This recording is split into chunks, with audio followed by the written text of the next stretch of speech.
नमस्कार दोस्तों, मैं देवेंद्र कुमार आपका महावीर एजुकेशनल पार्क चैनल पर स्वागत करता हूं। पिछली वीडियो में जो है हमने व्यक्ति की विभिन्नता के बारे में पढ़ा था। ये सीडीपी की क्लास 3 है। इसमें हम पढ़ेंगे समाजीकरण की प्रक्रिया। चलो पहले समाजीकरण का अर्थ देख लेते हैं। समाजीकरण वह प्रक्रिया है जिसके माध्यम से मनुष्य समाज के विभिन्न व्यवहार, रीति रिवाज, गतिविधियां इत्यादि सीखता है। समाजीकरण एक ऐसी प्रक्रिया है जिसके द्वारा एक जैविक प्राणी में सामाजिक गुणों का विकास होता है और वह सामाजिक प्राणी बनता है। समाजीकरण एक ऐसी प्रक्रिया है जिसमें मानव समाज द्वारा सीखता है और यह पूरे जीवन तक निरंतर चलती रहती है और यह प्रत्यक्ष और अप्रत्यक्ष दोनों रूप से होता है। समाजीकरण बोलते हैं, समाजीकरण का अर्थ होता है समाज में रहने के लिए जो वांछनीय मतलब अच्छे नियम है ना, जो समाज ने बनाए हुए हैं वे सीखना। समाज में रहने के लिए ये जो नियम समाज द्वारा बनाए गए हैं वे सीखना समाजीकरण कहलाता है। यानी अच्छे काम या अच्छे कार्य सीखना, है ना, ये समाजीकरण होता है।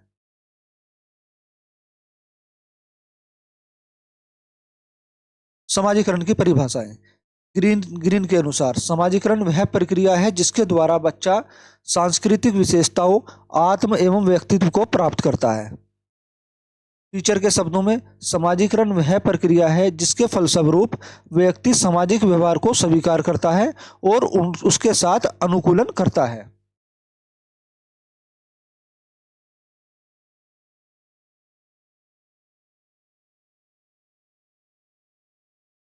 समाजीकरण की विशेषताएं, है ना। समाजीकरण जो है सीखने की प्रक्रिया है, ठीक है ना। समाजीकरण सीखने की प्रक्रिया है, मतलब इसके द्वारा जो है व्यक्ति समाज में जो है संस्कृति, आदर्श मूल्य, है ना, परंपरा के अनुरूप व्यवहार करना सीखता है। जैसे चलना, बोलना, खाना, है ना, कपड़ा पहनना, पढ़ना लिखना, ये सब जो क्रियाएं होती हैं ये सभी जो है व्यक्ति समाज से सीखता है।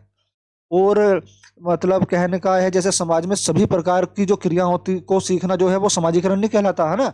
जैसे झूठ बोलना, चोरी करना, शराब पीना, व अन्य नशा करना, जुआ सट्टा खेलना आदि, मतलब इस तरह के जो गलत काम है, ये अवांछनीय कार्य हैं, है ना।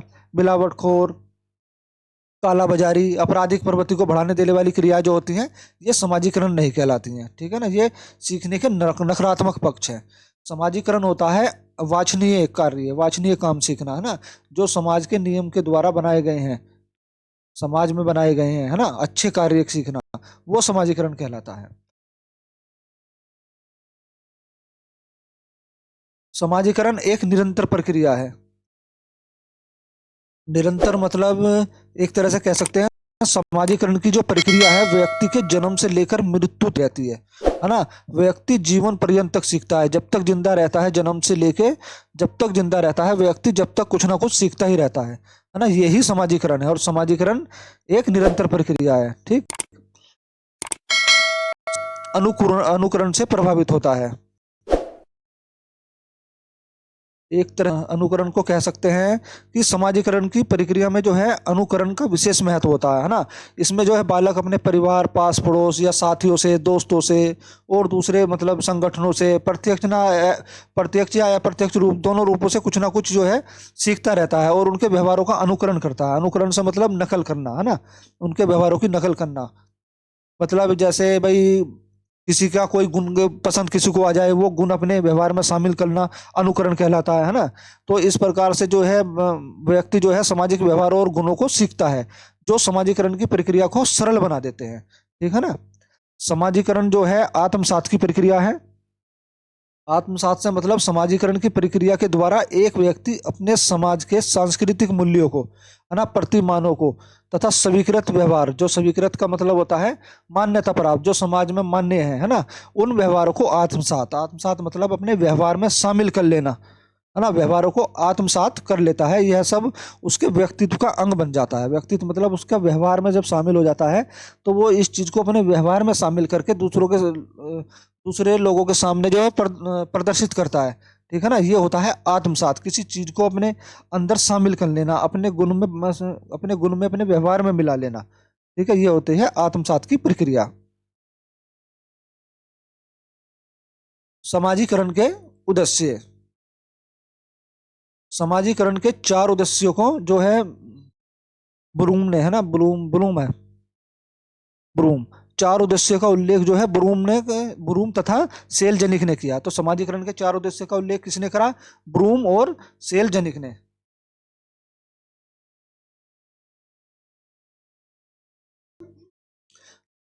इसमें पहला उद्देश्य है हमारा आधारभूत नियमबद्धता, है ना।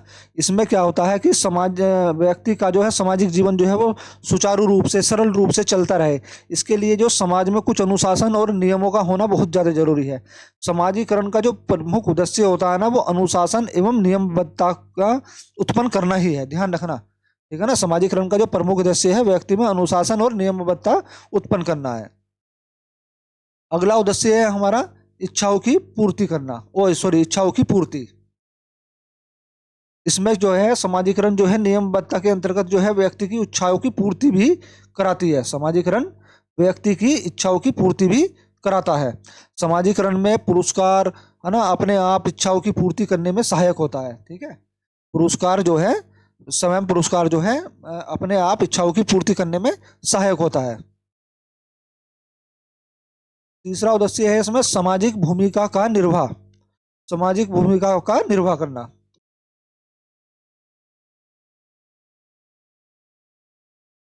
सामाजिक भूमिका का निर्वाह, इसमें क्या होता है, जो आप कह सकते हैं इसमें जो व्यक्ति समाज में अनेक पद प्राप्त करता है ना, भाई पिता का पारिवारिक पद भी, और जी अपना जॉब पर भी पद, है ना। तो ये सब जो है मतलब पद इसी में आ जाते हैं समाजीकरण की भूमिका में। तो जब व्यक्ति समाज में अनेक पद प्राप्त करता है तो वो अनेक व्यक्तियों के संपर्क में भी आता है। तो प्रत्येक पद व्यक्ति के संदर्भ में उसे विशिष्ट भूमिका निभानी होती है। जैसे पिता का पद मिला, उसे पिता बन गया तो वो पिता की भूमिका निभाएगा, बड़ा भाई बन गया तो बड़े भाई की भूमिका निभाएगा, या माता की भूमिका निभाएंगी, है ना, कोई लेडीज हैं तो मतलब जो भी परिवार में पद मिला होगा उसकी भूमिका का निर्वाह करना, या सामाजिक तौर पे जॉब वगैरह में कोई पद मिला तो उसकी भूमिका का निर्वाह करना, है ना। ये सब समाजीकरण में होता है। तो समाजीकरण के द्वारा जो है वह भूमिका का निर्वाह करना सीखता है। अगला है हमारा क्षमताओं का विकास। इसमें क्या होता है, चौथे उद्देश्य में क्षमताओं के विकास में जो है व्यक्ति जो समाजीकरण व्यक्ति में ऐसी क्षमताएं भी पैदा करता है जिससे वह सामाजिक परिस्थितियों के साथ सरलतापूर्वक अनुकूलन कर सके, है ना, अपने आप को उसमें ढाल सके। ये होता है क्षमताओं का विकास।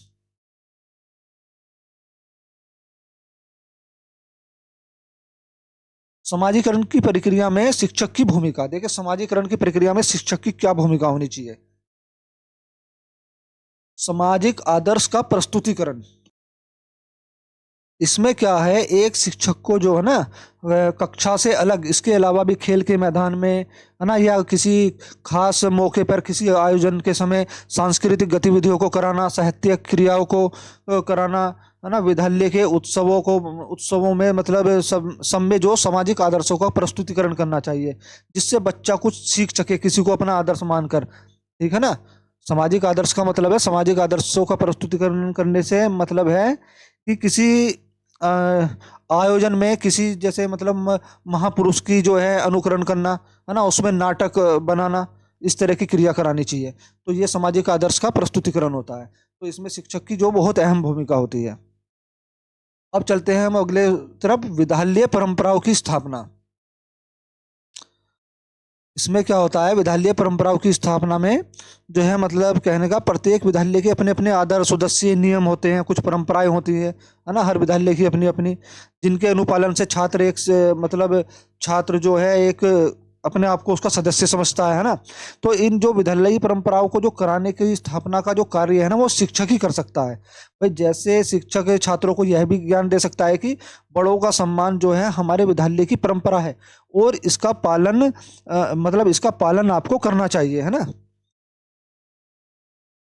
ताकि जो मतलब हमारी ये विद्यालय की परंपरा है तो इसका पालन करे और विद्यालय के वातावरण से समायोजन करेगा, भी सामाजिक वातावरण से कुछ सीखे। अगला है हमारा सामूहिक कार्य प्रोत्साहन। इसमें क्या है, समूह में कार्य करने से जो है ना समाजीकरण स्वाभाविक रूप से होने लगता है। तो समूह में कार्य करने से जो बालक में नेतृत्व, सहयोग, अनुकरण, विनम्रता आदि के जो गुण हैं, ये भावना है, ये भावनाओं का विकास हो जाता है। छात्र में। तो शिक्षक जो है विद्यालय में जो पाठ्य सहगामी क्रियाओं के माध्यम से है ना छात्रों को सामूहिक कार्यों के अवसर प्रदान करने चाहिए ज्यादा से ज्यादा, है ना। इस प्रकार जो है समाजीकरण में जो है एक शिक्षक बच्चों के समाजीकरण में अपना सहयोग प्रदान कर सकता है।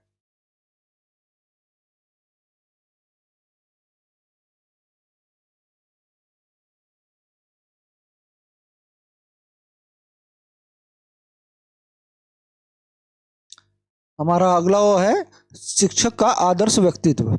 इसमें क्या है, विद्यालय में जो शिक्षक ही जो है ना, देखो छात्रों के जो आदर्श होते हैं ना वे शिक्षक ही होते हैं, है ना। कक्षा में, खेल के मैदान में या पाठ्य सहगामी क्रियाओं में कोई भी गतिविधि शिक्षक कराता है ना। इसमें जो है सामाजिक व्यवहार के आदर्श स्वरूप को शिक्षक को जो इसमें प्रस्तुत करना चाहिए, अपना आदर्श स्वरूप प्रस्तुत करना चाहिए इसमें एक शिक्षक को। क्योंकि देखो बालक अनुकरण करना बालकों की जो है मूल प्रवृत्ति है। तो बालक अनुकरण के द्वारा सीखता है, नकल से सीखता है, एक दूसरे को देख के सीखता है ना। तो छात्र मतलब जब अनुकरण करके सीखेगा तो एक शिक्षक के ढंगों को, कार्यों को, आदतों व तरीकों का, उनका मतलब इन सब का वो अनुकरण करता है। तो इसलिए शिक्षक को कोई भी ऐसा असामाजिक या अनुचित कार्य या व्यवहार नहीं करना चाहिए कि इससे छात्रों पे गलत संदेश जाए। उसे हमेशा इस विषय में जो हमेशा सतर्क रहना चाहिए। उसे कोई भी कार्य करने से पहले सोच लेना चाहिए कि उसका जो व्यवहार का, उसके जो व्यवहार का बालक पर क्या या छात्र पर क्या प्रभाव पड़ेगा। ठीक। अब चलते हैं अपनी समाजीकरण की प्रक्रिया पर। समाजीकरण की प्रक्रिया,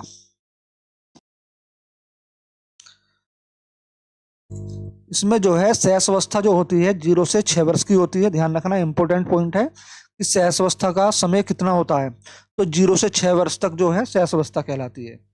तो इसमें क्या है, प्रथम माह में जो है बच्चों में आंखों में गति होती है, इधर उधर देखने लगता है। और द्वितीय माह में जो है सिर घुमाना, मुस्कुराना, ये सभी क्रियाएं करने लगता है, हाथ पैर चलाना थोड़ा थोड़ा सा, है ना, ये सब करना शुरू कर देता है। तीसरे माह में जो है किसी की बात करने पर बच्चा चुप हो जाता है ना। जैसे बच्चा मतलब रो रहा है या कुछ इधर उधर हाथ पैर मार रहा है तो आप उसके आगे बात करोगे तो बच्चा चुप हो जाएगा एकदम से, ठीक है ना। चौथे माह में जो है पास में रहने वाले बच्चों के साथ या खिलौनों के साथ खेलने लगता है बच्चा,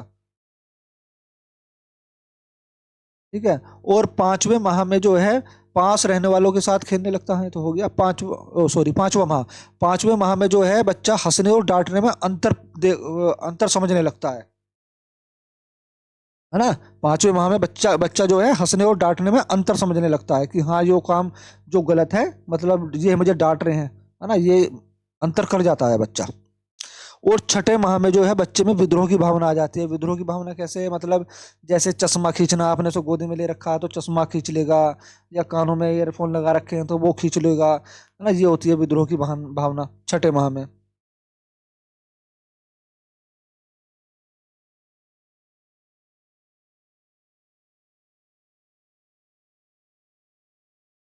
8वें माह में जो है बच्चे में अनुकरण की प्रवृत्ति का विकास हो जाता है। बच्चा अनुकरण करके सीखने लगता है, ठीक है ना, मतलब नकल करके सीखने लगता है।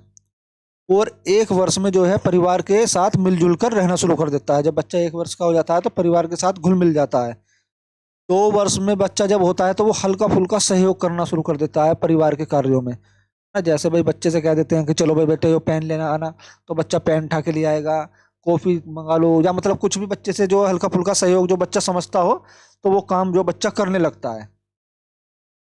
3 वर्ष में जो है बच्चा जो है हम उम्र बच्चों के साथ जो है खिलौनों से खेलने लगता है ना। और लिंग में अंतर नहीं समझ पाता। ध्यान रखना, 3 वर्ष का बच्चा जो है हम उम्र बच्चों के साथ खेलने लगेगा, खिलौने के साथ भी खेलेगा, लेकिन लिंग में अंतर नहीं कर पाएगा, है ना, लड़के लड़की में अंतर नहीं कर पाएगा।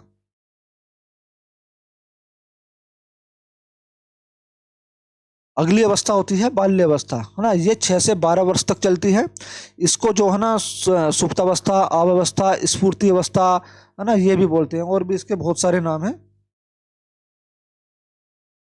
ये बाल्य अवस्था जो बहुत इंपॉर्टेंट अवस्था होती है, ध्यान रखना, बाल्य अवस्था, है ना। इसको स्फूर्ति अवस्था भी बोलते हैं, ठीक। और इसे जो मतलब चलो और देख लो आगे, प्रारंभिक विद्यालय की अवस्था होती है। प्रारंभिक विद्यालय की अवस्था कौन सी है, 6 से 12 वर्ष, ठीक है। ये तो इसे जो इस उम्र को जो 6 से 12 वर्ष की उम्र को बाल्य अवस्था को इसे जो गंदी उम्र भी कहते हैं, है ना, गैंग उम्र भी कहते हैं, गंदी उम्र भी कहते हैं, ठीक है? तो इसके और भी कई नाम हैं। तो इस अवस्था में जो है ना बच्चे में एक तो समूह भावना का विकास होता है, समलिंग लगाव होता है, मित्र का चुनाव अपनी पसंद से करने लगता है, बहुमुखी प्रवृत्ति हो जाती है, नेतृत्व की भावना आ जाती है बच्चे में।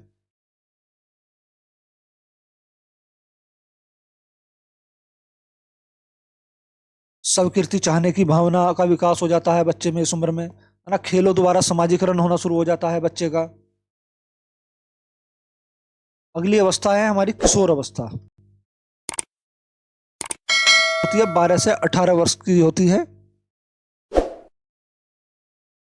इसमें क्या है, बच्चे में वीर पूजा, अच्छे बुरे की पहचान, मतलब कह सकते हैं वीर पूजा से मतलब है, जैसे आपने देखा है ना, जो बच्चे स्कूल में होते हैं गैंग बना कर चलते हैं, है ना, जो उनका लीडर होता है तो बच्चे उसी के पीछे पीछे हो जाते हैं, है ना।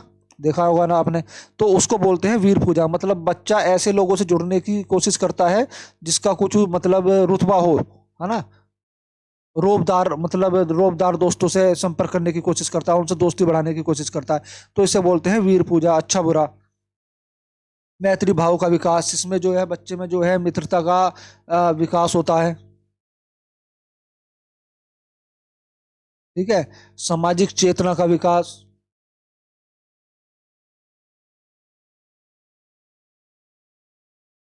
सामाजिक परिपक्वता आ जाती है बच्चे में। व्यवसाय की चिंता, मतलब चिंता करनी शुरू कर देता है व्यवसाय की, अपने फ्यूचर के लिए परेशान हो जाता है, अपने भविष्य के बारे में सोचने लगता है बच्चा, है ना। राजनीति से प्रभावित होता है बच्चा, राजनीति करने की, मतलब राजनीतिक दलों के साथ जो रहना शुरू कर देता है किशोर अवस्था में। ठीक है ना। और भी विभिन्न प्रकार के जो सामाजिक समूह हैं उनसे जुड़ाव हो जाता है ना। नेताओं से, पार्टियों से जुड़ाव रखने लगता है बच्चा, है ना। विषय लिंगी आकर्षण, मतलब विपरीत लिंग के प्रति आकर्षित होना, है ना। ये सब जो किशोर अवस्था के लक्षण है।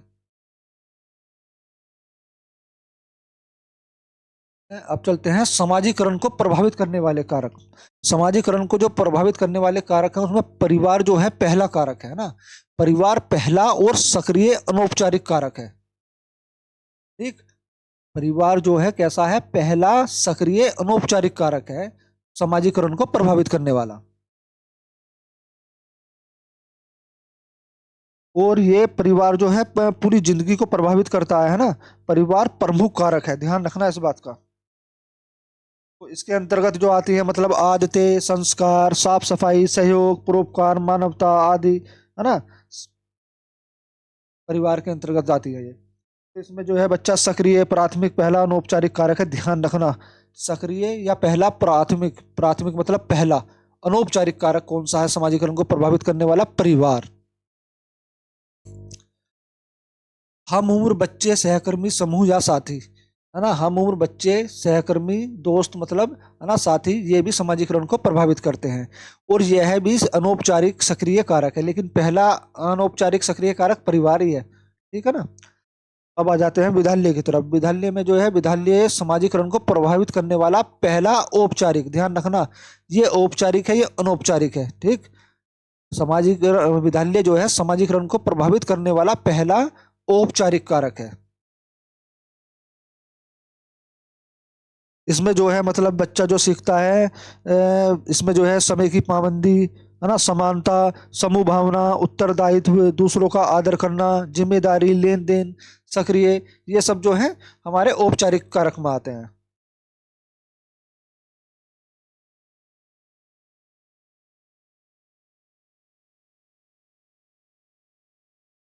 अगला कारक है हमारा संचार माध्यम।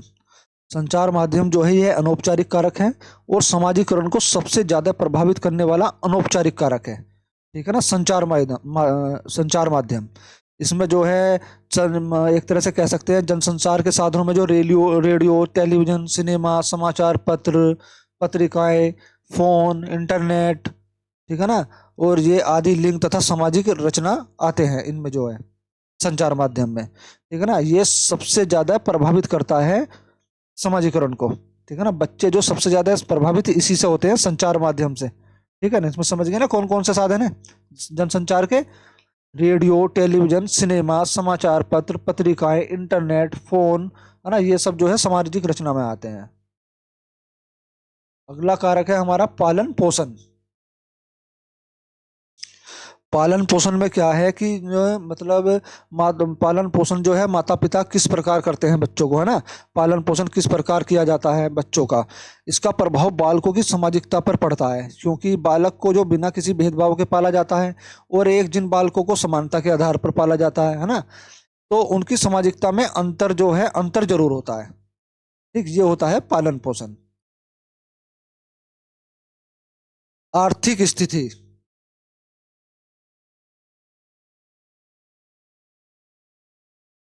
आर्थिक स्थिति में जो परिवार की आर्थिक स्थिति का भी बालकों की सामाजिकता पर जो बहुत प्रभाव पड़ता है ना, क्योंकि जो धनी वर्ग के बच्चे होते हैं उनके जो पास पड़ोस में रहते हैं, मतलब अच्छे लोग पास पड़ोस में रहते हैं, और वहीं जो निर्धन होते हैं उनके माता पिता की जो संतानों को जो अच्छा पास पड़ोस नहीं मिलता है ना, तो नहीं वे अच्छे व्यक्ति और छात्र मतलब छात्राओं के या छात्र या छात्राओं से मिल पाते हैं, ना उनके संपर्क में आते हैं। इससे भी जो है बच्चों का सामाजिक जीवन प्रभावित होता है।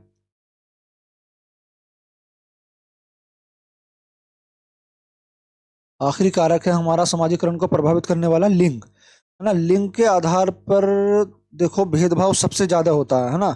इसे तो क्या है, आप घर घर में देख लो, हर घर में जो है लिंग के आधार भाव जरूर होगा, है ना। लिंग के आधार पर जो है सामाजिक समाज में धार्मिक, आर्थिक, राजनीतिक या सांस्कृतिक, खान पान पोषण में, रहन सहन में, शिक्षा में, है ना, हर जगह जो है भेदभाव किया जाता है, जिससे जो सबसे ज्यादा बालिकाओं के समाजीकरण पर प्रभाव पड़ता है इसका, है ना। बालिकाओं के साथ जो है परिवार, समाज, विद्यालय, धार्मिक संस्था और भी सार्वजनिक स्थल जो भी हो, है ना, इसमें जो है बालिकाओं पर जो है मतलब बालिकाओं की जो उपेक्षा की जाती है ना, उसमें जो है उनकी सामाजिकता तमाम प्रकार के जो बंधनों में बांध दी जाती है। परिवार में लैंगिक भेदभावों के कारण बच्चों की जो है ना, मतलब बालिकाओं की या छात्राओं की जो है ना जो वो उचित शिक्षा, खान पान पोषण, है ना, वो पारिवारिक उत्तरदायित्व, इन सब में जो है वितरण आदि में जो है मतलब इनमें भेदभाव किया जाता है।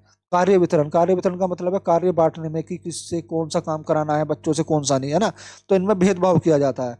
तो बच्चों की उपेक्षा मतलब बालकों की अपेक्षा जो है बालिकाओं से अधिक कार्य करवाया जाता है ना। उन्हें जो शुरू से ही उन्हें जो है किसी न किसी उत्तरदायित्व में बांध दिया जाता है बालिकाओं को। तो यहाँ सबसे ज्यादा जो है सामाजिकता पे मतलब लिंग के आधार पर भेदभाव किया जाता है। और एक इम्पोर्टेंट पॉइंट, मैं से हम की ओर जाना समाजीकरण कहलाता है। ये सीटेट में पूछा हुआ क्वेश्चन है, ठीक है ना।